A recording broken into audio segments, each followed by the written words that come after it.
दर्यापूर ज्वारी खरेदी घोटाळ्याचा मोठा गुप्तस्फोट, कोट्यावधीच्या गैरव्यवहाराची चौकशीची मागणी. बनावट कागदपत्र, MSP चा गैरफायदा आणि सरकारी निधी अपहाराचे गंभीर आरोप. जिल्हाधिकाऱ्याकडे तक्रार दाखल. बघूया बातमी सविस्तर.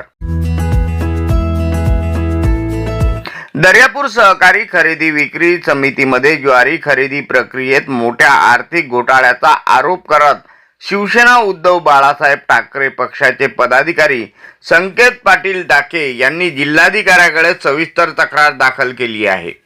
या तक्रारीत बनावट कागदपत्र तयार करून सरकारी किमान आधारभूत किंमत MSP योजनेचा गैरवापर करत कोट्यावधी रुपयाच्या सरकारी निधीचा अपहार झाल्याचा गंभीर आरोप करण्यात आला आहे. तक्रारीनुसार प्रत्यक्षात ज्वारीचे पीक नसतानाही काही व्यापारी, संबंधित अधिकारी, कर्मचारी आणि तलाठी यांच्या संगनमताने बनावट पीक आणि नोंदी, खोटी नोंदी आणि कागदपत्राच्या आधारे सरकारी खरेदी दाखवण्यात आल्याचा दावा करण्यात आला आहे. बाजारभाव आणि MSP मधील फरकाचा लाभ घेऊन मोठा आर्थिक गैरव्यवहार झाल्याचा आरोपही करण्यात आला आहे.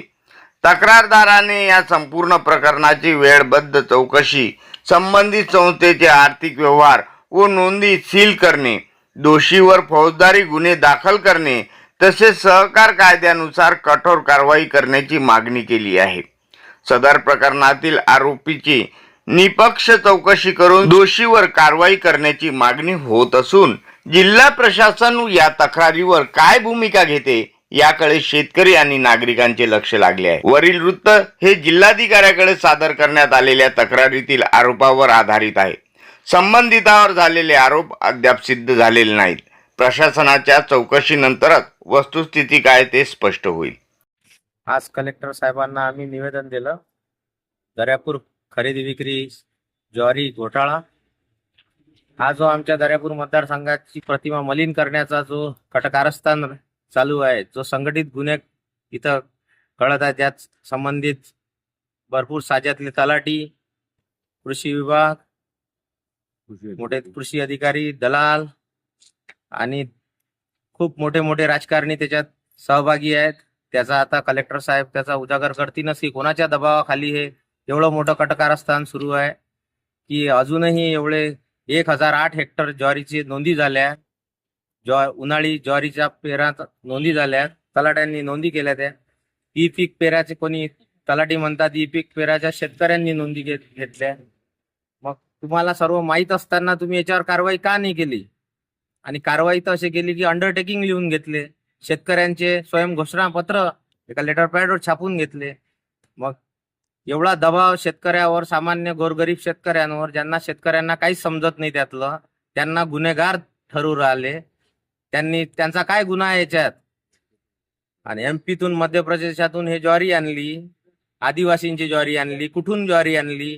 दर्यापुरात ज्वारीच पेरल्याने गेली. तालुका कृषी कार्यालयातून माहिती मिळाली की 20-25 लोकांनी ज्वारी पेरली, 2-2 एकर ज्वारी पेरली. त्यातही त्यांना 5-5, 6-6, 4-4 क्विंटल ज्वारी झाली. पैकी कास्तकारांना एकरी एकच उन्हाळ्यात ज्वारी पिकली.